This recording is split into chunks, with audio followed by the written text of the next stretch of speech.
Hey guys, it's Jack. Happy New Year.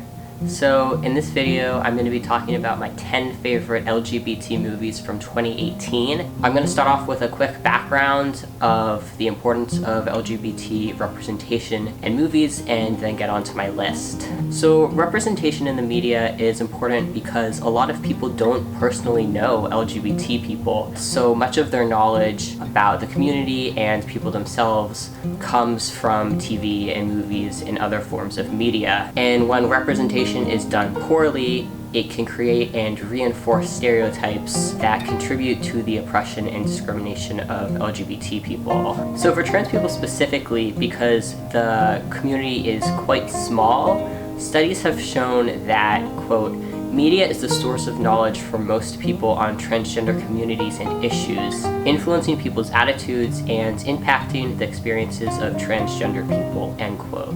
These representations have also been shown to help young trans people discover and understand their identities and find a sense of community. There are also studies that have found that showing negative representations of trans women to people makes their views of actual trans women more negative. These negative representations have also contributed to feelings of shame and fear among trans people. One study of LGBT youth showed that participants found that representation of LGBT people in offline media, quote, oversimplified sexuality and gender, acting to reinforce heterosexual cisgender notions of gender presentation, behavior, and intimate relationships, end quote. They also expressed that positive representations of trans people were, quote, more fully integrated into storylines and less tokenistic. These more authentic portrayals often normalized transgender identity, depicting characters as complex individuals instead of disproportionately focusing on their transgender identification, end quote. So, in other words, representations that actually show LGBT people as full, complete human beings rather than just their sexualities or genders, while also not erasing their identities, are the most positive. This is important because another study on LGBT youth found that media is a, quote, catalyst for resilience, end quote, among LGBT kids, as seeing people like them on TV or in movies helps them feel empowered and more hopeful, and allows them to find community among other people who enjoy the same content. So another aspect of this is the importance of being intersectional in representation, because there are different stereotypes associated with people of multiple marginalized identities. For example, a 2017 study found that there were stereotypes associated with Black gay men which were unique and different from stereotypes associated from gay men in general or Black men in general. These stereotypes unique to Black gay men were also all derogatory. They also found that the stereotypes associated with gay men in general were very similar to those associated with white gay men, and that the stereotypes associated with Black men in general were largely associated with Black straight men. This shows how people of more than one marginalized identity are often erased from conversations, leading people to ignore the unique discrimination and oppression faced by these groups. This is why representations of people with multiple intersecting identities are necessary, because people are not going to understand and learn to respect disabled Black trans women if the only representations of LGBT people they see are of able-bodied cis white gays. So that's some of the background on this video, as well as some of the criteria influencing my ranking of LGBT movies. However, my personal opinions are also a big influence on this list because the movies also have to actually be good and enjoyable to me. So starting off my list is Alex Strangelove, a Netflix movie about Alex, a high schooler played by Daniel Doney, who has a girlfriend, but after meeting an openly gay student at a party, starts questioning his own sexuality, eventually realizing that he himself is gay. This movie is a pretty standard teen rom-com, apart from the main character being gay, but this is still fairly rare, making Alex Strangelove stand out.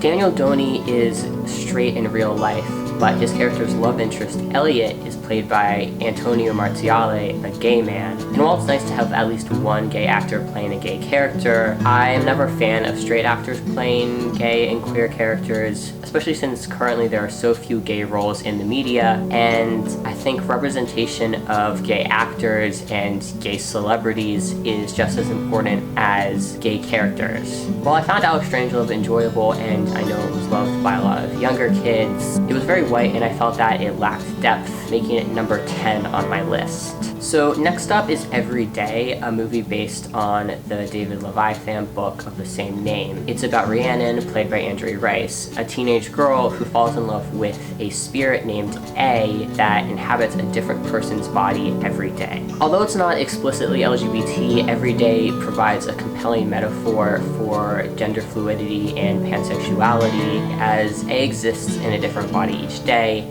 and Rhiannon falls in love with their essence and spirit, and she is shown to be attracted to them regardless of the gender or appearance of the body. A is also not inherently gendered and is comfortable presenting as all genders. The film also briefly features Ian Alexander, a transgender actor who plays Vic, a transgender boy whose body A exists in for a day. Transgender representation is very rare, especially representation of transmasculine people, so this was a really nice attempt at inclusivity, although I really wish his character had a larger role, and I think they could have done something really cool with that. This movie was also a bit young for me, and I felt that it didn't develop the storyline or characters as much as I would have liked, but I found it fun, and I think it's definitely good for younger audiences, especially since there are very few movies with LGBT characters made for teenagers. So that's why Every Day just edges out Strangelove for spot number 9.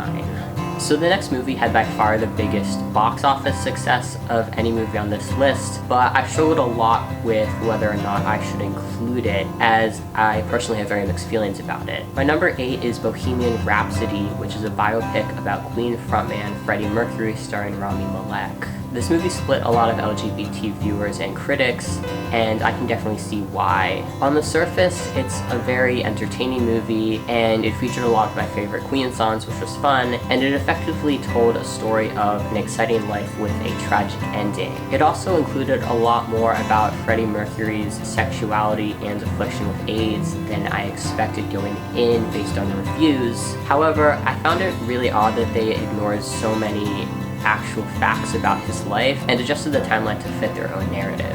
I also felt that the film over-sexualized Freddie's gay relationships and left out a lot of potential romantic or tender moments, which is common in more stereotypical representations of gay men. And although I think Rami Malek is a very talented actor, I would have much preferred Freddie Mercury be played by a gay man, especially since I found that Malek's femininity came off as an act.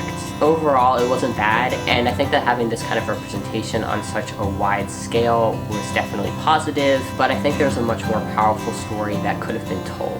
Number 7 is The Miseducation of Cameron Post, a movie based on a novel of the same name, and it's about Cameron, a teenage girl played by Chloe Grace Moretz, who is caught during a sexual encounter with another girl and sent to a conversion therapy center where the people in charge attempt to cure gay teenagers. While Cameron is there, she becomes friends with Jane, a lesbian, and Adam, a two-spirit person, and they bond over their shared identities and experiences with conversion therapy. Adam is played by Forrest Goodluck, an actual native actor, and Jane is played by Sasha Lane, a gay actress, which is nice to see considering that Chloe Grace Moretz is straight. The casting choice was honestly one of my main problems with this film, as the story and the themes it deals with are so unique to LGBT people, and it feels wrong and inauthentic for a straight person to play this character, since it is a real lived experience of many LGBT people. And there are also a lot of lesbian actresses who could have done justice to this character and experience. So next up at number 6 is Love, Simon, which is one of the more well-known movies on this list. It's a teen rom-com based on the book Simon versus the Homo Sapiens Agenda by Becky Albertalli, and it is about Simon, a closeted gay high school student. Simon is anonymously messaging with another gay boy from his school, and he spends the movie trying to figure out the other boy's identity while also struggling with another student blackmailing him and threatening to out him. Overall, I enjoyed this movie a lot, and it was especially meaningful because it was a mainstream movie about a gay kid that reached so many people, and it's an overall happy story with a positive message. It was also directed by Greg Berlanti, an openly gay man, and featured Keenan Lonsdale, a openly queer actor and musician, as Bram, and Clark Moore, an openly gay actor, as Ethan, the only openly gay student at Simon's school in the beginning of the film. One issue that I did have with this film is that one of the main messages is insisting that even though he's gay, Simon is just like everybody else. And it was implied that Simon should be accepted because he was just like everybody else. And it could potentially send the wrong message about LGBT kids who are actually very different from their straight peers. I also don't agree with casting Nick Robinson, a straight man, as Simon because there are so few LGBT stories being told right now. And I think it's disappointing that so many kids are seeing themselves represented for the first time on screen and it's being done by a straight man. Like the Miseducation of Cameron Post, Love, Simon features a straight white actor playing the lead role, with gay and queer actors of color playing smaller parts. I think this points to an attempt to provide more diverse representation while still prioritizing a straight white audience and making money. So the next film, Saturday Church, is much less well known, and it's about 14-year-old Ulysses, played by Luca Kane, and the challenges he faces as a gay, gender non-conforming person with very religious and conservative family members. In the film, Ulysses meets other LGBT people who bring him to Saturday Church, a program which provides food and fosters community for LGBT youths. His new friends also introduce him to the ballroom scene, and he gradually becomes more confident in his identity. While Ulysses also faces many difficulties, the film is overall very uplifting, and the director, Damon Cardesis, is an openly gay man, and although he is cis and white, he made sure to include LGBT people of color throughout the creation process in order to make this movie as authentic as possible. He also committed to casting actors from the community, including MJ Rodriguez and India Moore, two black trans women who also star in Pose, one of my favorite TV shows right now. Overall, Saturday Church tells a really important story, and I really appreciated its commitment to inclusivity, so for me, it's number 5. Number 4 is We the Animals, a film based on a novel of the same name, written by Justin Torres. We the Animals is based off of Torres's own experiences as a gay Puerto Rican boy growing up in upstate New York in the early 90s. It's a coming-of-age tale about 9 to 10-year-old Jonah and his relationships with his brothers and parents, as well as his queer awakening, and how he sees and experiences the world as a queer person. Evan Rosado, who plays Jonah, gives an exemplary and vulnerable performance that really makes the story come alive. The movie also tackles issues of race, class, sexuality, gender, and abusive relationships, and tells a really sensitive and important story, the likes of which I haven't seen represented on screen before. So to start off my top 3 is A Fantastic Woman, which is a Chilean drama about Marina, a trans woman, struggling with the aftermath of her partner Orlando dying suddenly. Marina experiences a lot of transphobia at the hands of Orlando's family, as well as doctors and police officers, and there's a lot of suspicion surrounding her involvement with Orlando's death, largely due to transphobic misconceptions. However, Marina is portrayed as extremely dignified, with many accepting friends and family members, and this film makes it clear that the transphobes are the ones in the wrong. Marina is played by Daniela Vega, an actual trans woman and incredible actress who brings a lot of authenticity to this role. The film actually won the Academy Award for the Best Foreign Language Film for 2017, but it was only really shown at festivals in 2017 and was widely released in most countries, including the US, in 2018, so I'm counting it. Overall, I think it was a really well done representation of a trans woman, and it's really awesome that it received the recognition it deserved at the Oscars. So the second movie on my list is one that I only saw a few days ago, and it actually really surprised me. The Favorite is a film about Queen Anne, who was Queen of Great Britain in the early 18th century, played by Olivia Colman, and her love triangle with two different ladies, Abigail and Sarah, played by Emma Stone and Rachel Weisz, who fight for the Queen's affection in order to take advantage of her power. It's a dark and thrilling dramatic comedy, and the performances by the three female leads were all extraordinary. Unfortunately, they were all straight women, as it would have been really incredible to see these characters played by actual queer women. It could also be argued that these characters play into some stereotypes, and that the moral ambiguity of these women wasn't exactly the best representation, but I believe that every detail included was necessary to making the film as enthralling as it was, and that the complexity of these characters makes up for any stereotypes that they may slip into. Overall, the film was really thought-provoking and enticing, and I highly recommend it to my more mature viewers. So finally, number 1 is Hearts Beat Loud, a film starring Nick Offerman as Frank, the single father of Sam, a girl who's about to leave for college, and the bond they share through music.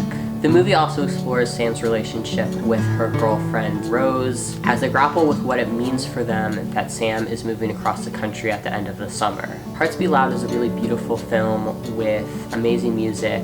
It's also really awesome representation because Kiersey Clemons, who plays Sam, openly identifies as queer, and Sasha Lane, who plays Rose, is gay. LGBT actors playing actual LGBT characters on screen is really rare, as exhibited by a lot of the movies I've gone over in this video, and it's especially uncommon for them to also be black. I believe that the actresses add an extra layer of authenticity to the story that was missing in a lot of the films with straight actors playing gay characters. This is also a happy story where Frank, Sam's dad, is completely accepting and cool with her dating another girl, and there's no homophobia in the movie at all, which is really refreshing. Hearts Beat Loud really spoke to me, and I really appreciated how gayness and gay characters were celebrated all throughout the film and given really tender and vulnerable moments. This movie ticked all of the boxes for me, and I walked out of the theater feeling uplifted and really proud of my own queerness, and I've recommended it to more people than any other movie this year. All of this combined is what made Hearts Beat Loud my favorite LGBT film of 2018, and I highly encourage everyone to watch it.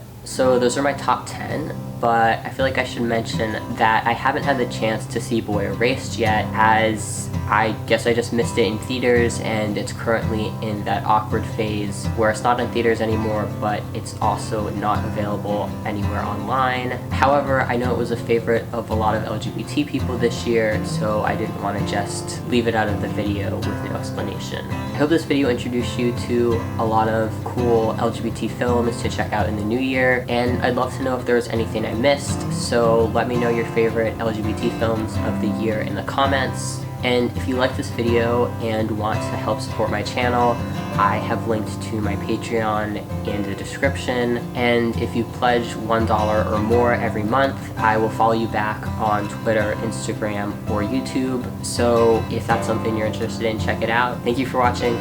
Bye.